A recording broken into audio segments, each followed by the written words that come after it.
Nesta parada a carón da súa casa comeza o longo percorrido de Manel cara ao colexio de Lagostelle, a tan só 12 km e medio de distancia. Pois o día a día de Manel é levantarse moi cedo, porque o autobús ven ás 9:25 aquí, a esta parada, e despois ten que andar 10 km nunha furgoneta para montarse nun autobús que o recolle ali na Ventisca e despois o leva ao merendero, ao barreiro, e volta á Ventisca para recoller outros pequenos ali ao lado.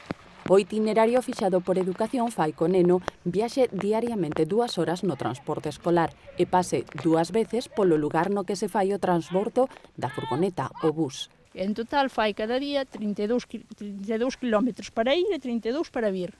A nai de Manel pide unha ruta alternativa que deixe o neno nesta outra parada e evitar o desprazamento de 10 km na furgoneta. O máis lóxico sería que a Manel o sacaran ao merendero ou a Reixas, a el solo, ou que viñera o autobús a buscalo aquí. Malia as reclamacións dos pais, o pequeno de 4 anos leva dende o comezo do colexio, o pasado curso, na mesma situación. Falanche moi ben e todo, pero seguimos así.